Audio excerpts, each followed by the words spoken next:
This is a sleeping horse, this is a sleeping bed. প্রথম বাক্যে sleeping জিরান্ড নাকি participle, দ্বিতীয় বাক্যে স্লিপিং জিরান্ড নাকি পার্টিসিপল। যারা বুঝতে পেরেছেন যে দু বাক্যে স্লিপিং জিরান্ড হবে নাকি পার্টিসিপল হবে তাদের অভিনন্দন। আর যারা বুঝতে পারেননি তারা প্রথম থেকে ভিডিওটি শেষ পর্যন্ত মনোযোগ সহকারে দেখতে থাকুন। জিরান্ড এবং পার্টিসিপল নিয়ে যত প্রকার কনফিউশন আছে আজকে সকল প্রকার কনফিউশনের সমাধান হয়ে যাবে। শুভেচ্ছা সবাইকে আজকের ভিডিওতে। আজকে আমি আলোচনা করব জিরান্ড এবং প্রেজেন্ট পার্টিসিপল নিয়ে। মূল আলোচনা শুরু করার আগে অনুরোধ করছি, আপনি যদি নতুন হয়ে থাকেন তাহলে চ্যানেলটি সাবস্ক্রাইব করে বেল আইকনটি বাজিয়ে দিন। ভার্ব প্লাস আইএনজি অর্থাৎ ভার্বের সাথে আইএনজি যুক্ত হয়ে জিরান্ড হয় যা নাউনের মতো কাজ করে। ভার্বের সাথে আইএনজি যুক্ত হয়ে প্রেজেন্ট পার্টিসিপল হয় যা অ্যাডজেক্টিভের মতো কাজ করে। দুটি কথা আপনারা যদি মনে রাখতে পারেন এবং সঠিকভাবে তা সেন্টেন্সে অ্যাপ্লাই করতে পারেন তাহলে জিরান্ড আর পার্টিসিপল আইডেন্টিফাই করা আপনাদের জন্য একেবারেই সহজ হয়ে যাবে। সে দুটি কথা হলো, জিরান্ড বাক্যের মূল শব্দ হিসেবে বসে, পার্টিসিপল বাক্যের মূল শব্দ হিসেবে বসে না। আবারও বলছি, জিরান্ড বাক্যের মূল শব্দ হিসেবে বসে, পার্টিসিপল বাক্যের মূল শব্দ হিসেবে বসে না। ঠিক আছে, ধীরে ধীরে আমরা এই দুটি কথা কি সেগুলি বোঝার চেষ্টা করব। প্রথমে আমরা জিরান্ড কাকে বলে, কিভাবে আমরা জিরান্ড আইডেন্টিফাই করতে পারবো তেমন কিছু নিয়ম নিয়ে আলোচনা করব। জিরান্ড, প্রথমে আমরা জেনে নিই যে জিরান্ড কাকে বলে। ভার্বের সাথে আইএনজি যুক্ত কোনো শব্দ যদি নাউনের মতো আচরণ করে তাকে জিরান্ড বলে। জিরান্ড একটি বাক্যে সর্বদা নাউনের মতো কাজ করে। জিরান্ড বাক্যের মূল শব্দ হিসেবে বসে। এই কথাটি আমি আবারও বলছি, জিরান্ড বাক্যের মূল শব্দ হিসেবে বসে। এটি একটি বাক্যে অ্যাপ্লাই করার মাধ্যমে আমরা জিরান্ড আইডেন্টিফাই করার চেষ্টা করব। পজিশন অফ জিরান্ড, সাধারণত একটি নাউন যে যে জায়গায় বসে জিরান্ডও একই জায়গায় বসে। আমরা জানি জিরান্ড নাউনের মতো কাজ করে, তাই একটি বাক্যে নাউন যেমন আচরণ করে জিরান্ডও সেই একই রকম আচরণ করে। সাবজেক্ট অফ ভার্ব, অর্থাৎ জিরান্ড ভার্বের সাবজেক্ট হিসেবে বসে বা বাক্যের সাবজেক্ট হিসেবে বসে। এক্ষেত্রে ভার্বকে কি দিয়ে প্রশ্ন করলে জিরান্ড পাওয়া যায়। যেমন walking is a good exercise, হাঁটা একটি ভালো ব্যায়াম। এখানে ওয়াকিং জিরান্ড নাকি পার্টিসিপল? এখানে ওয়াকিং যে জিরান্ড সেটা আমরা দুইভাবে আইডেন্টিফাই করতে পারি। এক, ভার্বের সাবজেক্ট হিসেবে বসেছে। দুই, বাক্যের মূল শব্দ হিসেবে বসেছে। মূল শব্দ হিসেবে বসেছে কিভাবে সেটা আমরা কিভাবে বুঝবো? যেমন দেখুন, ওয়াকিং এই ওয়ার্ডটা বাদ দিয়ে দিন, তাহলে কি থাকে? Is a good exercise. Walking ওয়ার্ডটা ছাড়া বাক্যের অর্থের কোনো প্রকাশ ঘটছে না। ওয়াকিং ওয়ার্ডটা ছাড়া বাক্যের অর্থ পূর্ণভাবে প্রকাশ করতে পারছে না, সেহেতু ওয়াকিং হচ্ছে বাক্যের মূল শব্দ। জিরান্ড বাক্যের মূল শব্দ হিসেবে বসে, অর্থাৎ ভার্ব প্লাস আইএনজি যুক্ত কোনো শব্দ জিরান্ড হবে তখনই যখন বাক্যের মূল শব্দ হিসেবে বসবে, অথবা বাক্যের মূল শব্দ হিসেবে ভার্ব প্লাস আইএনজি যুক্ত কোনো শব্দ যদি বসে তখনই সেটা আপনারা বুঝে যাবেন যে এটা হচ্ছে জিরান্ড। আবার এখানে ভার্বের সাবজেক্ট হিসেবে বসেছে। আমরা জানি নাউনও ভার্বের সাবজেক্ট হিসেবে বসে, জিরান্ডও ভার্বের সাবজেক্ট হিসেবে বসে। এক্ষেত্রে আমরা কি দ্বারা প্রশ্ন করব? ভার্বকে কি দিয়ে প্রশ্ন করলে আমরা যেটা পাবো সেটাই হচ্ছে জিরান্ড। যেমন walking is a good exercise, হাঁটা একটি ভালো ব্যায়াম। তো আমরা যদি প্রশ্ন করি যে ভালো ব্যায়াম কি? ভালো ব্যায়াম হচ্ছে হাঁটা। আচ্ছা, 2 নম্বর উদাহরণটি হলো sleeping is necessary to life. দেখুন, স্লিপিং কি এখানে জিরান্ড নাকি পার্টিসিপল? স্লিপিং হচ্ছে জিরান্ড। কিভাবে বুঝবো? বাক্যের মূল শব্দ হিসেবে বসেছে। পার্টিসিপল কিন্তু বাক্যের মূল শব্দ হিসেবে বসে না, সেটাও আমরা দেখব যখন পার্টিসিপল অংশে যাব। এই অংশটা যদি বাদ দিয়ে দিই বাক্যের অর্থ প্রকাশ পায় না। যেমন এই অংশ বাদ দিয়ে দিলে থাকে কি? Is necessary to life. তাহলে কি এটি কোনো বাক্যই হয় না। তো জিরান্ড সর্বদা বাক্যের মূল শব্দ হিসেবে বসে।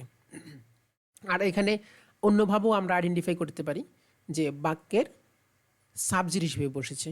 জিরান্ড বাক্যের সাবজেক্ট হিসেবে বসে। আর একটি কথা যদি আপনারা সঠিকভাবে অ্যাপ্লাই করতে পারেন সেটি হচ্ছে মূল শব্দ হিসেবে বসেছে কিনা, তাহলেই কিন্তু আইডেন্টিফাই খুব সহজে করা যায়। দেখুন এখানে স্লিপিং হচ্ছে জিরান, কারণ বাক্যের মূল শব্দ হিসেবে বসেছে। 3 নম্বর উদাহরণটি হলো gardening is my hobby.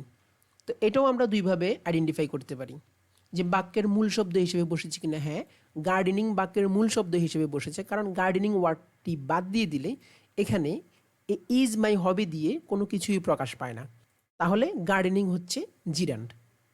অন্যভাবেও identify করা যায় যে আমার হবি কি, আমার হবি হচ্ছে গার্ডেনিং।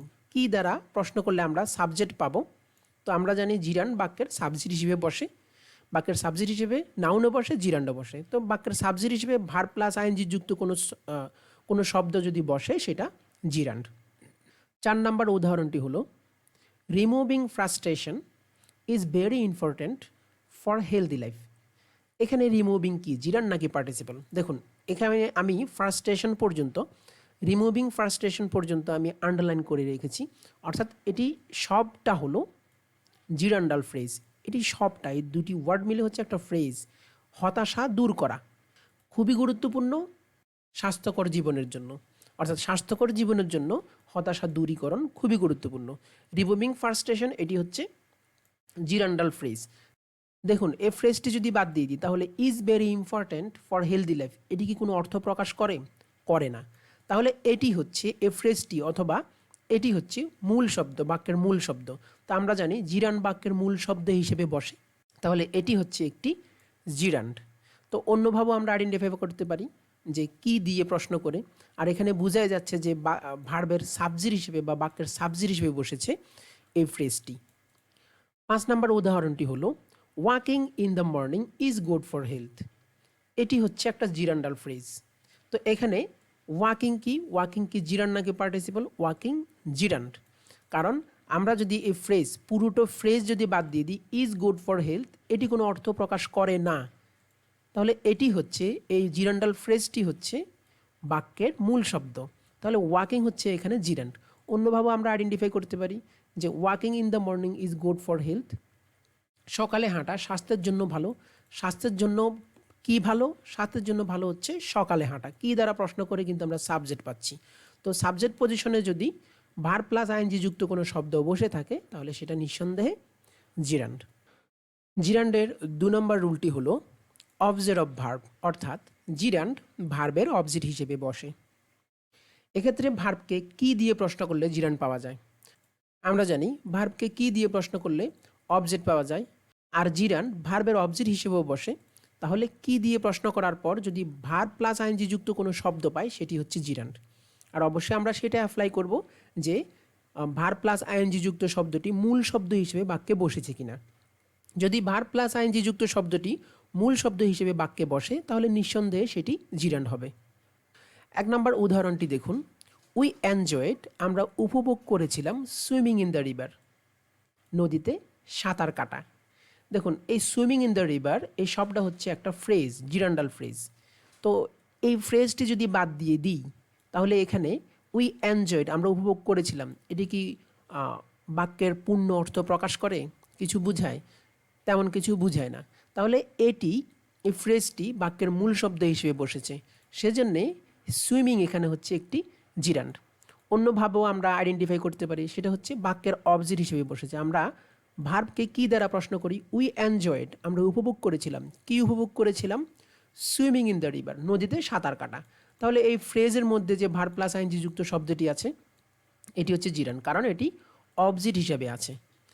2 নম্বর উদাহরণটি হলো ইউ শুড প্র্যাকটিস রাইটিং, তোমার লেখা অনুশীলন করা উচিত। তো আমরা প্রশ্ন করি কি অনুশীলন করা উচিত? লেখা অনুশীলন করা উচিত। তাহলে কি দ্বারা প্রশ্ন করার পর আমরা যেহেতু একটা অবজেক্ট পাচ্ছি আর সেটা হচ্ছে ভার্ব প্লাস আইএনজি যুক্ত, তাহলে এটা নিঃসন্দেহে একটি জিরান্ড। 3 নম্বর রুলটি হলো কমপ্লিমেন্ট হিসেবে, অর্থাৎ জিরান্ড কমপ্লিমেন্ট হিসেবে বসে। সাবজেক্টের সাথে পরিপূরকতা বুঝালে, আমরা জানি কমপ্লিমেন্ট তাকেই বলে যখন সাবজেক্টের সাথে ভার্বের পরের অংশের একটা পরিপূরকতা হয়, তখন সেটাকে কমপ্লিমেন্ট বলে। প্রথম উদাহরণটি হলো মাই হবি ইজ গার্ডেনিং, আমার শখ হলো বাগান করা। তাহলে দেখুন এটা হচ্ছে কমপ্লিমেন্ট। তো মাই হবি, আমার হবি কি? আমার হবি হচ্ছে বাগান করা। বাগান করা কি আমার হবি? তাহলে এটার সাথে এটার একটা পরিপূরকতা বোঝাচ্ছে, অর্থাৎ এটা এটার কমপ্লিমেন্ট হচ্ছে এটা। তো কমপ্লিমেন্ট হিসেবে যদি ভার প্লাস আইএনজি যুক্ত কোনো শব্দ থাকে তাহলে সেটাই হচ্ছে জিরান্ড। আবার অন্যভাবে আমরা অ্যাপ্লাই করতে পারি, সেটা হলো যে এই ওয়ার্ডটি বাক্যের মূল শব্দ হিসেবে বসেছে কিনা। এখানে গার্ডেনিং ওয়ার্ডটা যদি আমরা বাদ দিয়ে দিই তাহলে মাই হবি ইজ এতটুকু দিয়ে বাক্যের অর্থ পূর্ণভাবে প্রকাশ পাচ্ছে না। তাহলে গার্ডেনিং ওয়ার্ডটি হচ্ছে বাক্যের মূল শব্দ। তো মূল শব্দ হিসেবে যদি কোনো ভার প্লাস আইএনজি যুক্ত শব্দ বসে সেটি হচ্ছে জিরান্ড। 2 নম্বর উদাহরণটি হলো মাই plan is removing illiteracy from this country. দেখুন, রিমুভিং ইলিটারেসি এটি হচ্ছে কমপ্লিমেন্ট। কিভাবে? মাই প্ল্যান, আমার পরিকল্পনা কি? আমার পরিকল্পনা হচ্ছে নিরক্ষরতা দূরীকরণ। আর নিরক্ষরতা দূরীকরণ কি? নিরক্ষরতা দূরীকরণ হচ্ছে আমার প্ল্যান। অর্থাৎ এটার সাথে এটার এক পরিপূরকতা আছে। যদি কমপ্লিমেন্ট হিসেবে ভার প্লাস আইএনজি যুক্ত কোনো শব্দ বসে তাহলে সেটা হচ্ছে জিরান্ড। আর এখানে রিমুভিং ইলিটারেসি হচ্ছে জিরান্ডাল ফ্রেজ। তো আমরা দেখি যে ফ্রেজটা উঠিয়ে দিই তাহলে কি হবে? হবে মাই plan is from this country. এটা হয় না, বাক্যের পূর্ণ অর্থ প্রকাশ পায় না। তাহলে এখানে রিমুভিং হচ্ছে একটা জিরান্ড। জিরান্ডের 4 নম্বর রুলটি হলো অবজেক্ট অফ প্রিপোজিশন, অর্থাৎ প্রিপোজিশনের পর জিরান্ড বসে।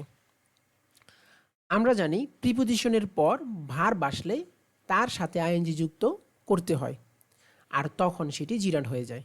অর্থাৎ প্রিপোজিশনের পর যদি ভার্ব প্লাস আইএনজি যুক্ত কোনো শব্দ দেখি তাহলে নিঃসন্দেহে সেটি হবে জিরান্ড। প্রথম উদাহরণটি হলো I am fond of drawing picture. তো অব হচ্ছে একটা প্রিপোজিশন, প্রিপোজিশনের পরে ভার্বের সঙ্গে আইএনজি যুক্ত যে ওয়ার্ডটি আছে এটি নিঃসন্দেহে জিরান্ড। 2 নম্বর রুলটি হলো he is good at speaking English. At হচ্ছে একটা প্রিপোজিশন, স্পিকিং অর্থাৎ নিঃসন্দেহে একটি জিরান্ড। I am thinking of going to Brazil. তাহলে অব হচ্ছে একটা প্রিপোজিশন, গোয়িং এখানে নিঃসন্দেহে একটি জিরান্ড, কারণ প্রিপোজিশনের পর ভার্ব প্লাস আইএনজি যুক্ত শব্দ হলেই সেটি জিরান্ড। এখন আমরা শিখব প্রেজেন্ট পার্টিসিপল নিয়ে। ভার্ব প্লাস আইএনজি যুক্ত কোনো শব্দ অ্যাডজেক্টিভ ও অ্যাডভার্বের মতো কাজ করলে তাকে প্রেজেন্ট পার্টিসিপল বলে, এবং যে কোনো কন্টিনিউয়াস টেন্সের ভার্বটিও প্রেজেন্ট পার্টিসিপল।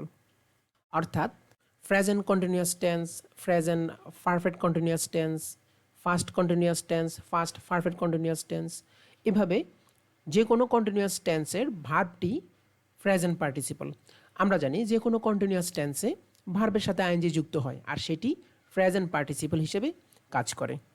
আর প্রেজেন্ট পার্টিসিপলের ক্ষেত্রে আমরা একটি কথা ভালোভাবে মনে রাখবো, সেটি হচ্ছে প্রেজেন্ট পার্টিসিপল একটি বাক্যে মূল শব্দ হিসেবে বসে না। আবার বলছি, প্রেজেন্ট পার্টিসিপল একটি বাক্যে মূল শব্দ হিসেবে বসে না। এতটুকু দিয়ে প্রেজেন্ট পার্টিসিপল আমরা অনেকাংশে আইডেন্টিফাই করতে পারবো। দু একটা ক্ষেত্রে হয়তো একটু ব্যতিক্রম ঘটতে পারে, যেমন he is going to Dhaka. দেখুন, এটা হচ্ছে প্রেজেন্ট কন্টিনিউয়াস টেন্স, সে ঢাকা যাচ্ছে। তো প্রেজেন্ট কন্টিনিউয়াস টেন্সের ভার্বটি হবে প্রেজেন্ট পার্টিসিপল, এখানে গোয়িং হচ্ছে প্রেজেন্ট পার্টিসিপল। এখন আমরা প্রেজেন্ট পার্টিসিপল কোথায় কোথায় বসে এবং প্রেজেন্ট পার্টিসিপল কীভাবে আমরা সহজে আইডেন্টিফাই করতে পারবো তেমন কিছু রুলস জেনে নেব। 1 নম্বর রুলটি হলো দুটি কাজ যদি একসাথে হয় তখন যে কাজটি আগে হয় সেটি প্রেজেন্ট পার্টিসিপল হয়। এর অর্থ এমন দাঁড়ায়, অর্থাৎ এমন সাউন্ড আসে, সেটা হচ্ছে ইয়া। অর্থাৎ এমন হয় করিয়া বা করে, খেলিয়া যা খেলে বলতে পারি আমরা, শিখিয়া, শিখিয়াকে আমরা বলতে পারি শিখে। যেমন ইংরেজি শিখিয়া বা শিখে আমি একটি ভালো চাকুরি পেলাম। তাহলে এটি এইভাবে হবে লার্নিং ইংলিশ, ইংরেজি শিখিয়া I got a good job, আমি একটি ভালো চাকরি পেলাম। এক্ষেত্রে দেখুন এতটুকু হচ্ছে কিন্তু পার্টিসিপল ফ্রেজ, এই সবটা কিন্তু পার্টিসিপল ফ্রেজ। যদি আমরা দেখি একটি বাক্যে দুটি কাজ আছে, সেক্ষেত্রে প্রথম কাজটি হবে প্রেজেন্ট পার্টিসিপল। এখানে কিন্তু দুটি কাজ, ইংরেজি শিখলাম এরপরে ভালো চাকরি পেলাম। তো আরেকভাবে আইডেন্টিফাই করা যায়, দেখুন আমি বলেছিলাম যে প্রেজেন্ট পার্টিসিপল বাক্যের মূল শব্দ হিসেবে বসে না। তো আমরা পার্টিসিপল ফ্রেজটা যদি বাদ দিয়ে দিই, সবটাই বাদ দিলে সবটাই বাদ দিতে হবে, ফ্রেজটা লার্নিং ইংলিশ এতটুকু আমরা বাদ দিয়ে দিই, তাহলে তাকে এতটুকু I got a good job, আমি একটি ভালো চাকরি পেলাম। এখানে কিন্তু বাক্যের অর্থ সম্পূর্ণরূপে প্রকাশ পাচ্ছে, কোনো সমস্যা হচ্ছে না। I got a good job, এটি আমরা বলতে পারি বাক্যের অর্থ প্রকাশ পাচ্ছে এই পার্টিসিপল প্রেসটি ছাড়াও। আচ্ছা, যদি আমরা এমন দেখি যে ভার প্লাস আইএনজি যুক্ত শব্দ বা ভার প্লাস আইএনজি যুক্ত ফ্রেজ বাক্যের মূল শব্দ হিসেবে বসছে না, তখন সেটি পার্টিসিপল। আর বাক্যের মূল শব্দ হিসেবে কিন্তু জিরান্ড বসে, জিরান্ড বাদ দেওয়া যায় না, কিন্তু পার্টিসিপল বাদ দিলেও কোনো সমস্যা হয় না, বাক্যের অর্থ প্রকাশ পায়। 2 নম্বর উদাহরণটি হলো, একটি সফটওয়্যার তৈরি করিয়া বা করে আমি অনেক টাকা আয় করেছি। এখানে কিন্তু দুটি কাজ, একটি হচ্ছে আমি সফটওয়্যার তৈরি করেছি, প্রথমে সফটওয়্যার তৈরি করেছি, পরবর্তীতে অনেক টাকা আয় করেছি, তাহলে দুটি কাজের প্রথমটি হবে পার্টিসিপল। তো এটিকে আমরা এভাবে অনুবাদ করতে পারি, যেমন creating a software I earn A lot of money. একটি সফটওয়্যার তৈরি করিয়ে আমি প্রচুর টাকা আয় করেছি। তো এতটুকু হচ্ছে পার্টিসিপল ফ্রেজ। এখানে ক্রিয়েটিং এই ওয়ার্ডটা যে পার্টিসিপল সেটা আমরা দুইভাবে আইডেন্টিফাই করতে পারি। একটি হলো, আমরা জানি যে একটি সেন্টেন্সে যদি দুটি কাজ হয়, প্রথম কাজটি হবে প্রেজেন্ট পার্টিসিপল। আর অন্যভাবে আইডেন্টিফাই করতে পারি যে পার্টিসিপল ফ্রেজটি যদি আমরা উঠিয়ে দিই, তাহলে বাক্যের অর্থ সম্পূর্ণরূপে প্রকাশ পাচ্ছে কিনা, কোনো সমস্যা হচ্ছে কিনা। দেখুন, এটি যদি আমরা ভাবি যে নেই, তাহলে কি হয়, I earn A lot of money, আমি প্রচুর টাকা আয় করেছি, এতটুকুতে কোনো সমস্যা হচ্ছে না, অর্থ ভালোভাবে প্রকাশ পাচ্ছে। জিরান্ড বাক্যের মূল শব্দ হিসেবে বসে, পার্টিসিপল বাক্যের মূল শব্দ হিসেবে বসে না। অর্থাৎ পার্টিসিপল বা পার্টিসিপল ফ্রেজ যদি উঠিয়ে দিই, বাক্যের তেমন কোনো ক্ষতি হয় না, অর্থাৎ বাক্যের কিছু আসে যায় না, বাক্যের অর্থ ঠিকভাবে প্রকাশ পায়। যতটুকু থাকবে ততটুকুর অর্থ ঠিকভাবে প্রকাশ পায়, কিন্তু জিরান্ডের ক্ষেত্রে এমনটা ঘটে না। জিরান্ড আমরা উঠিয়ে দিলে বাক্যের অর্থ প্রকাশ পায় না। 3 নম্বর রুলটি হলো, ঢাকা গিয়ে ফখরুল নেতা হয়ে গেল। তাহলে এটা কিভাবে হবে, going to Dhaka Fakhrul become a leader. যেমন এখানে দুটি কাজ হয়েছে, ফখরুলকে প্রথমে ঢাকা যেতে হয়েছে, পরবর্তীতে সে নেতা হয়েছে। যদি একটি বাক্যে দুটি কাজ হয়, প্রথম কাজটি হবে প্রেজেন্ট পার্টিসিপল, তাহলে এখানে গোয়িং হচ্ছে প্রেজেন্ট পার্টিসিপল, আর এতটুকু কিন্তু পার্টিসিপল ফ্রেজ। এতটুকু উঠিয়ে দিলে কি হয় দেখি, Fakhrul become a leader, Fakhrul নেতা হয়েছে। তো এখানে কিন্তু বাক্যের অর্থ প্রকাশ পাচ্ছে, কোনো সমস্যা হচ্ছে না, এই প্রেসটা উঠিয়ে দেওয়ার পরও কিন্তু কোনো সমস্যা হচ্ছে না। আচ্ছা, তাহলে এখান থেকে আমরা শিখলাম একটি বাক্যে দুটি কাজ যদি হয়, তাহলে প্রথম কাজটি প্রেজেন্ট পার্টিসিপল হয়। প্রেজেন্ট পার্টিসিপলের 2 নম্বর রুলটি দেখুন, প্রেজেন্ট পার্টিসিপল নাউনকে মডিফাই করে। আমরা জানি পার্টিসিপল অ্যাজেটিভের মতো কাজ করে, তো আমরা এটাও জানি অ্যাজেটিভ নাউনকে মডিফাই করে। তো যেহেতু পার্টিসিপল অ্যাজেটিভের মতো কাজ করে, তাহলে পার্টিসিপল কিন্তু নাউনকে মডিফাই করবে। প্রথম উদাহরণটি হলো, don't try to get into a running train. দেখুন, ট্রেন হচ্ছে একটা নাউন, এর রানিং এখানে কি, রানিং কি ট্রেনটাকে মডিফাই করছে না? তাহলে কেমন ট্রেন, রানিং ট্রেন, ট্রেনকে যেহেতু এই ওয়ার্ডটি মডিফাই করছে, এটি হচ্ছে একটি পার্টিসিপল। আবার বলছি, পার্টিসিপল অ্যাজেটিভের মতো কাজ করে, তো পার্টিসিপল নাউনকে মডিফাই করে। যদি ভার প্লাস আইএনজি যুক্ত কোনো ওয়ার্ড কোনো নাউনকে মডিফাই করে, সেটি নিঃসন্দেহে একটি পার্টিসিপল। 2 নম্বর উদাহরণটি হলো, a blooming flower is beautiful to look at. A blooming flower একটি ফুটন্ত ফুল। ফ্লাওয়ার হচ্ছে এখানে একটি নাউন, এই নাউনকে মডিফাই করছে এই ওয়ার্ডটি। এখানে ফ্লাওয়ার ফুল, কেমন ফুল, ফুটন্ত ফুল। এই ফুলকে যেহেতু এই ওয়ার্ডটি মডিফাই করছে, তাহলে এটি হচ্ছে একটি পার্টিসিপল। 3 নম্বর উদাহরণটি হলো, I saw A flying bird. Bird একটি নাউন, এই বার্ডকে মডিফাই করছে এই ওয়ার্ডটি, অর্থাৎ বার্ডটি কেমন তা নির্দেশ করছে। আমি দেখেছি একটি উড়ন্ত পাখি। পাখিটি কেমন ছিল, পাখিটি ছিল উড়ন্ত। তো নাউনকে যদি কোনো ওয়ার্ড ভার প্লাস আইএনজি যুক্ত ওয়ার্ড মডিফাই করে, সেটি হবে পার্টিসিপল। আবার বলছি, নাউনকে যদি কোনো ভার প্লাস আইএনজি যুক্ত ওয়ার্ড মডিফাই করে বা অতিরিক্ত তথ্য দেয় এ সম্পর্কে, সেটি হবে পার্টিসিপল।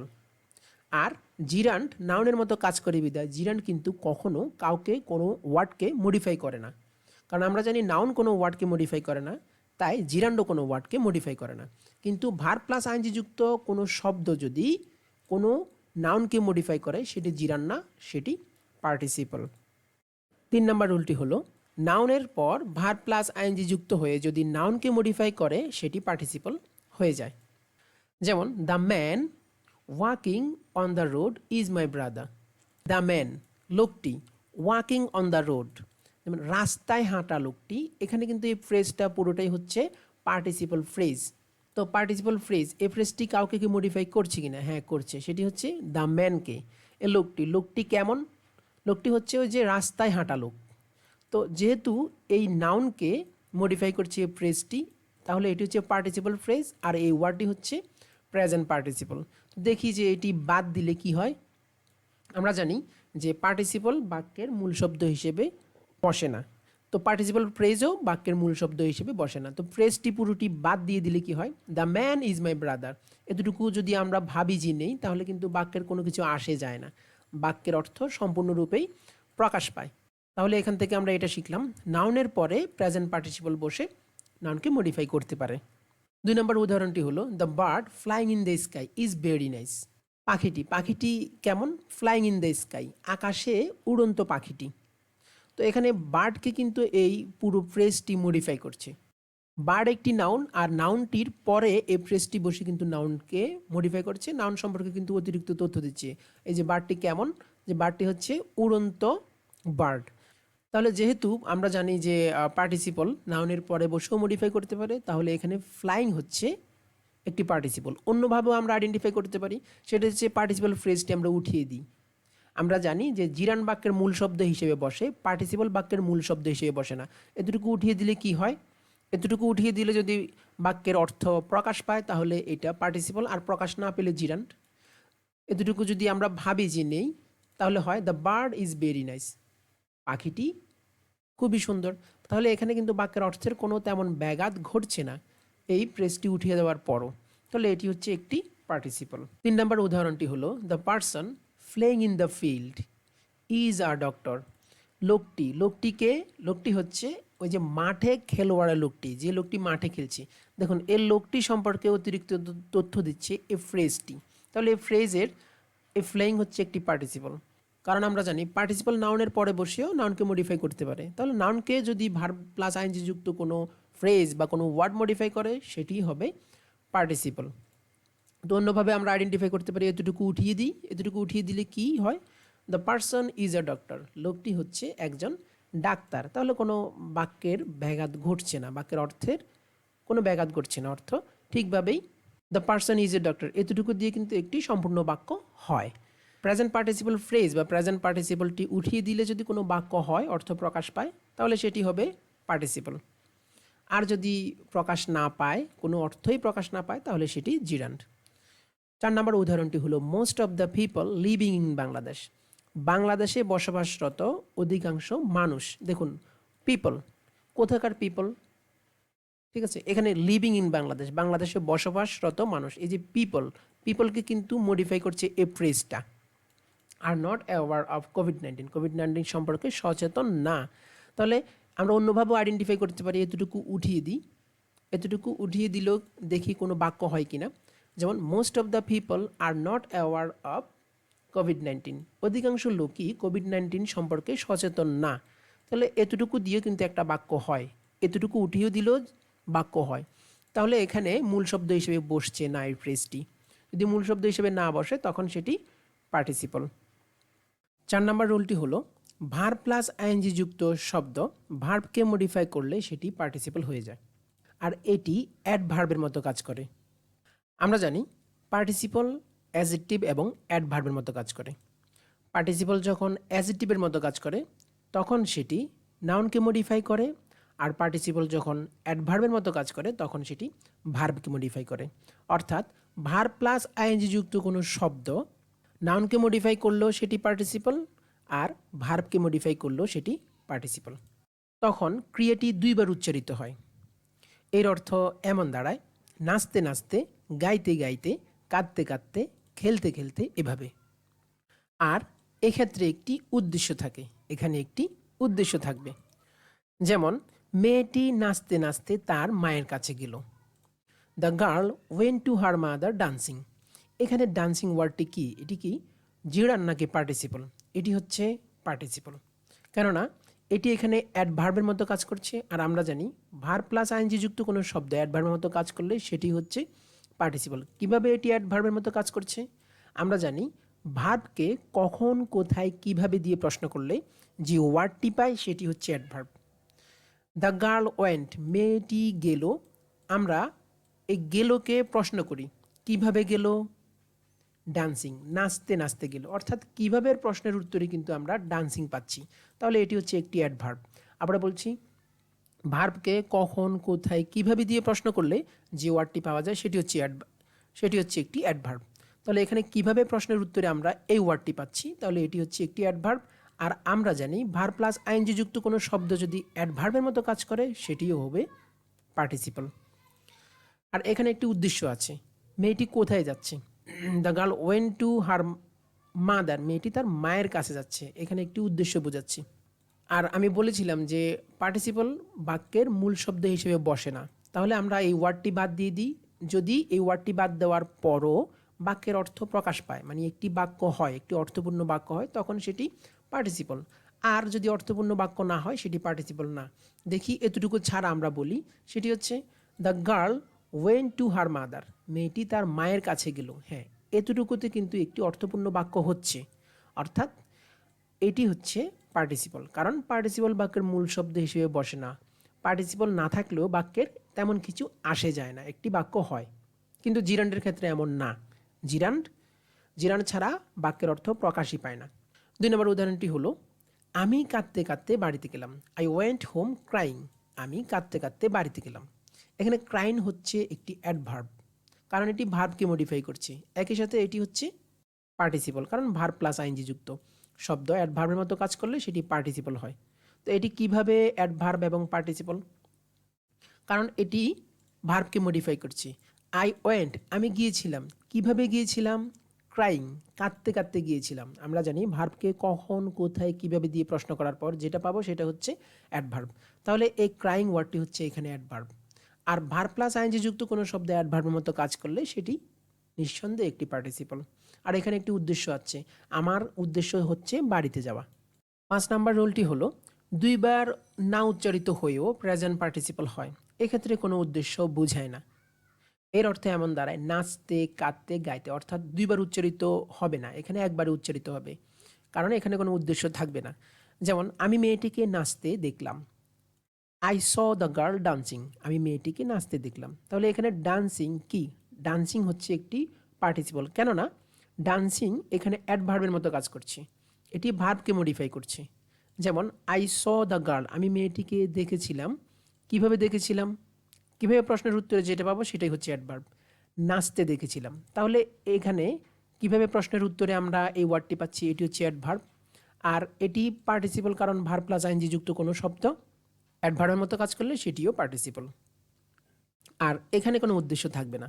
আর বলেছিলাম পার্টিসিপল উঠিয়ে দিলে বাক্যের অর্থ প্রকাশ পায়, একটি বাক্য হয়। তো এটি উঠিয়ে দিই, দেখি কোনো বাক্য হয় কি না। আই স দ্য গার্ল, আমি মেয়েটিকে দেখেছিলাম। তাহলে এতটুকু দিয়ে কিন্তু একটি অর্থপূর্ণ বাক্য হচ্ছে, এই ওয়ার্ডটি ছাড়াও একটি অর্থপূর্ণ বাক্য হচ্ছে। ভার্ব প্লাস আইএনজি যুক্ত কোনো শব্দ উঠিয়ে দিলেও যদি বাক্য হয়, একটি অর্থপূর্ণ বাক্য হয়, সেটি পার্টিসিপল। আর উঠিয়ে দিলে যদি কোনো অর্থ প্রকাশ না পায় সেটি কিন্তু পার্টিসিপল না, সেটি হবে জিরান্ড। 2 নম্বর উদাহরণটি হলো, আমি মেয়েটিকে কাঁদতে দেখলাম। এখানে কিন্তু কোনো উদ্দেশ্য নেই, সেজন্য একবার উচ্চারিত হবে এখানে।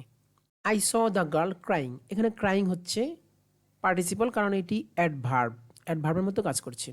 আই স দ্য গার্ল, আমি মেয়েটিকে দেখেছি। আই স, আমি দেখেছি। কিভাবে দেখেছি? ক্রাইং, অর্থাৎ কাঁদতে দেখেছি। তো কিভাবে প্রশ্নের উত্তরে যেহেতু আমি এই ওয়ার্ডটা পাচ্ছি, তাহলে এটি হচ্ছে একটি অ্যাডভার্ব। আর ভার্ব প্লাস আইএনজি যুক্ত কোনো শব্দ অ্যাডভার্বের মতো কাজ করলে সেটি পার্টিসিপল। আর এটি উঠিয়ে দিলেও কিছু হয় না, এটি উঠিয়ে দিলে একটি বাক্য হয়। আই স দ্য গার্ল, আমি মেয়েটিকে দেখেছি। তো যেহেতু এটি উঠিয়ে দিলে বাক্য হচ্ছে, এটি হচ্ছে পার্টিসিপল, কারণ পার্টিসিপল উঠিয়ে দিলেও বাকি অংশ দিয়ে একটি অর্থপূর্ণ বাক্য হয়।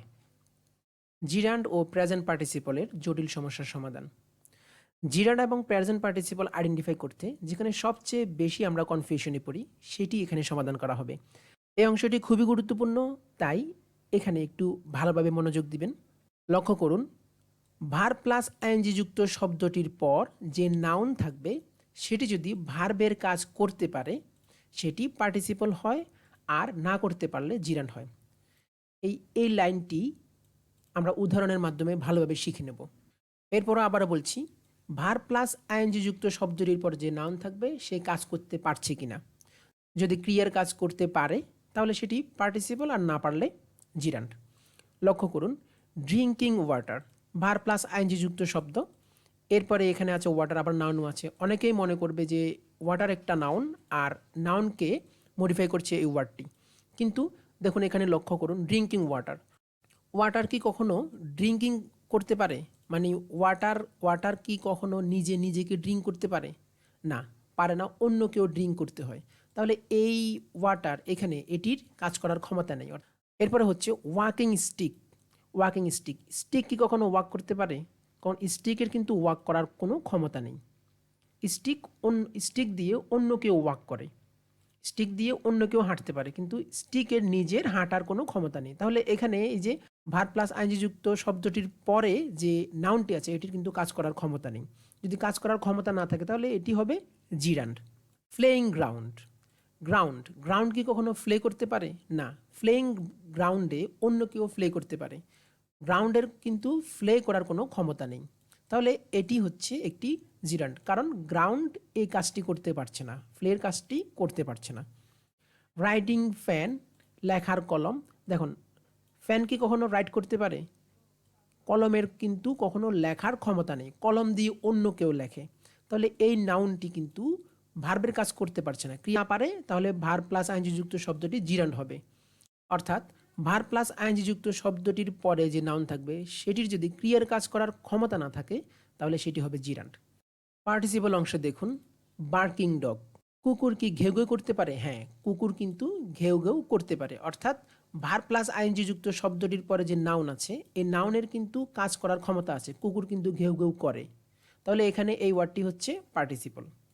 ব্লোমিং রোজ অথবা ফ্লাওয়ার আমরা যেটাই বলি। তো গোলাপের কি ফুটার ক্ষমতা নেই? গোলাপ কিন্তু ফুটতে পারে, গোলাপ কিন্তু নিজেই ফুটতে পারে, কুকুর কিন্তু নিজেই ঘেউ ঘেউ করতে পারে। তাহলে রোজের কিন্তু ক্ষমতা আছে, কাজ করার ক্ষমতা আছে ব্লোমিং করার, অর্থাৎ ফোটার। ভার প্লাস আইনজি যুক্ত শব্দটির পরে যে নাউন থাকবে সেটি যদি কাজ করার ক্ষমতা থাকে তাহলে পার্টিসিপল, আর ক্রিয়ার কাজ করার ক্ষমতা না থাকলে সেটি জিরান্ড। রোলিং স্টোন কি রোল করতে পারে না? অর্থাৎ পাথর কি গড়াতে পারে না? হ্যাঁ, পাথর কিন্তু গড়াতে পারে। তো যেহেতু পাথরের গড়ানোর ক্ষমতা আছে, ক্রিয়ার কাজ করতে পারবে, তাহলে সেজন্যে রোলিং কিন্তু এখানে পার্টিসিপল। রানিং ট্রেন কি রান করতে পারে না? পারে।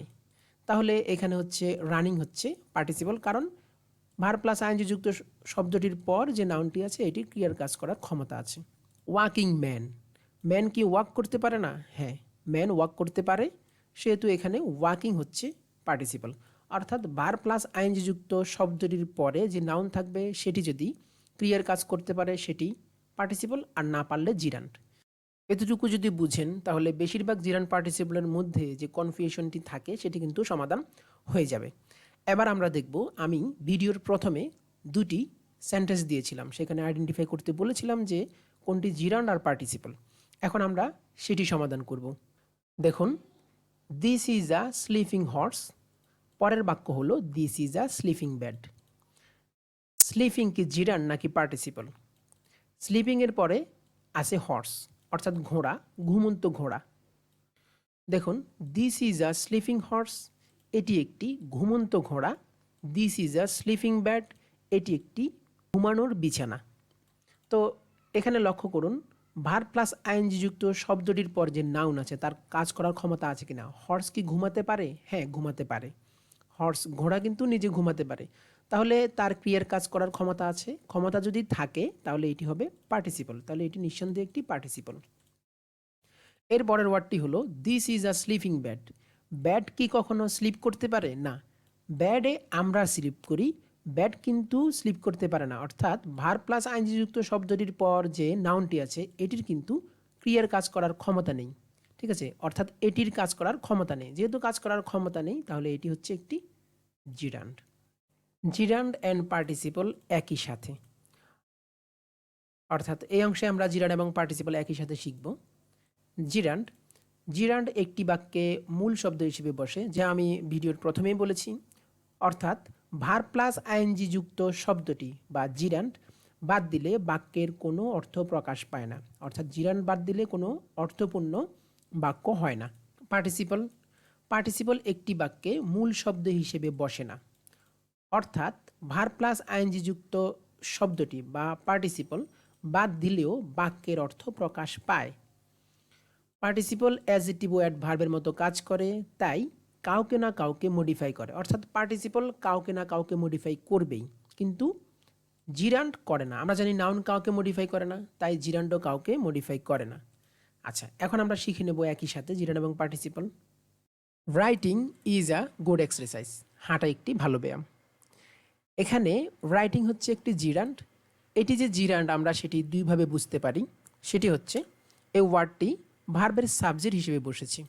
তো আমরা ভার্বকে কী দ্বারা প্রশ্ন করলে সাবজেক্ট পাবো? ভালো অভ্যাস কি? ভালো অভ্যাস হচ্ছে লেখা। তাহলে ভার্ব প্লাস আইএনজি যুক্ত কোনো শব্দ যদি ভার্বের সাবজেক্ট হিসেবে বসে তাহলে সেটি হবে জিরান্ড।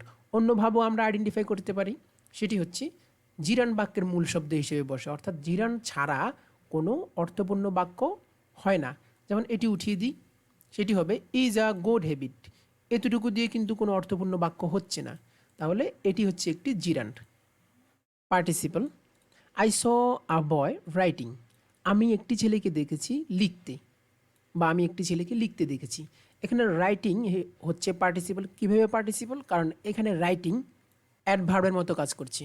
আমরা জানি ভার্ব প্লাস আইএনজি যুক্ত কোনো শব্দ যদি অ্যাডভার্বের মতো কাজ করে সেটাও পার্টিসিপল, অ্যাডজেক্টিভের মতো কাজ করলে সেটাও পার্টিসিপল। এখানে রাইটিং কিভাবে অ্যাডভার্বের মতো কাজ করছে? আমরা জানি ভার্বকে কখন, কোথায়, কিভাবে দিয়ে প্রশ্ন করার পর যেটি পাবো সেটি হচ্ছে অ্যাডভার্ব। আই স এ বয়, আমি একটি ছেলেকে দেখেছি। আই স, আমি দেখেছি। কিভাবে দেখেছি? ছেলেটিকে কিভাবে দেখেছি?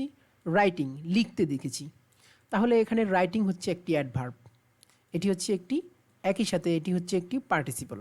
আর পার্টিসিপল বাক্যের মূল শব্দ হিসেবে বসে না, অর্থাৎ পার্টিসিপল উঠিয়ে দিলেও কিছু হয় না। যেমন এটি আমরা উঠিয়ে দিই, কি হয়? আই স এ বয়, আমি একটি ছেলেকে দেখেছি, একটি অর্থপূর্ণ বাক্য হয়।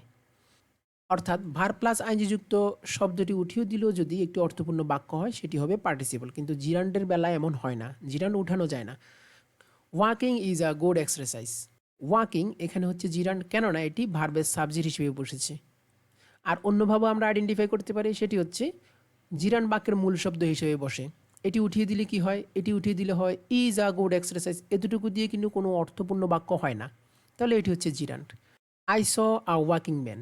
এখানে ওয়াকিং হচ্ছে একটি পার্টিসিপল, কেননা এটি অ্যাডজেক্টিভের মতো কাজ করছে। কারণ ম্যান হচ্ছে একটি নাউন। ম্যানটি কেমন ম্যান?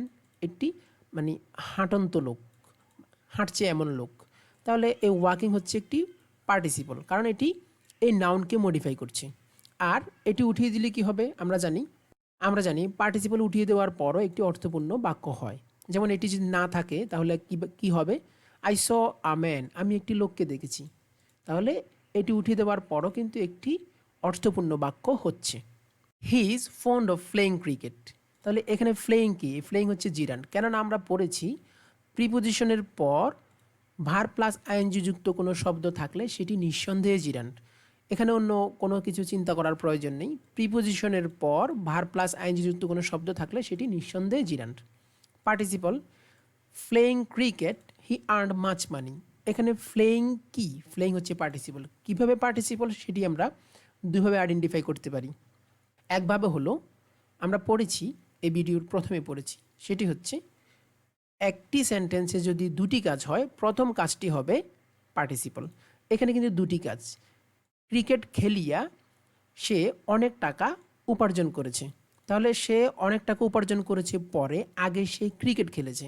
তাহলে প্রথম কাজটি কিন্তু প্রেজেন্ট পার্টিসিপল। আর অন্যভাবেও আমরা আইডেন্টিফাই করতে পারি এই সবটা হচ্ছে পার্টিসিপল ফ্রেজ। এই ফ্রেজটি আমরা উঠিয়ে দিই, দেখি কি হয়। হি আর্নড মাচ মানি, সে অনেক টাকা উপার্জন করেছে। তাহলে একটি অর্থপূর্ণ বাক্য হচ্ছে।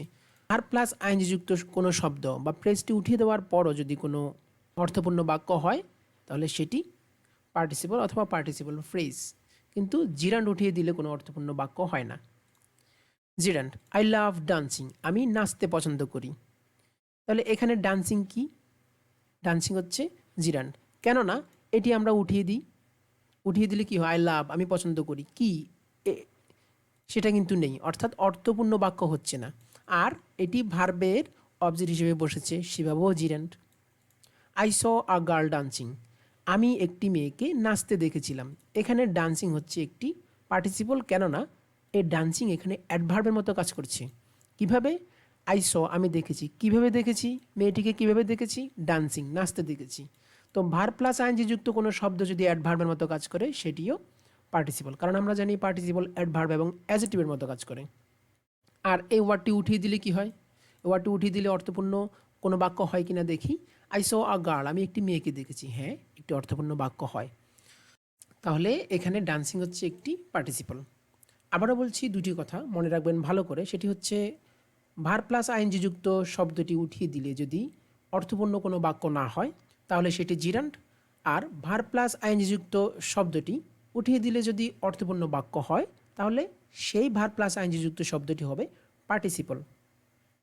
ভিডিওটি প্রথম থেকে শেষ পর্যন্ত যারা দেখেছেন তাদেরকে অসংখ্য ধন্যবাদ। আশা করি ভিডিওটি যারা মনোযোগ দিয়ে শেষ পর্যন্ত দেখেছেন, জিরান পার্টিসিপল নিয়ে যত প্রকার কনফিউশন ছিল আপনার মনে এখন আর নেই। আর যদি না বুঝে থাকেন তাহলে প্রথম থেকে ভিডিওটি আবারও দেখবেন। 2-3 বার দেখলে নিঃসন্দেহে জিরান এবং পার্টিসিপল সম্পর্কে আপনার মনে আর কোনো কনফিউশন থাকবে না। শেষে বলে রাখছি, ভিডিওটি যদি ভালো লাগে তাহলে চ্যানেলটি সাবস্ক্রাইব করবেন। সবার সুস্থতা কামনা করে আজকে এখানেই বিদায় নিচ্ছি। সবাই ভালো থাকবেন।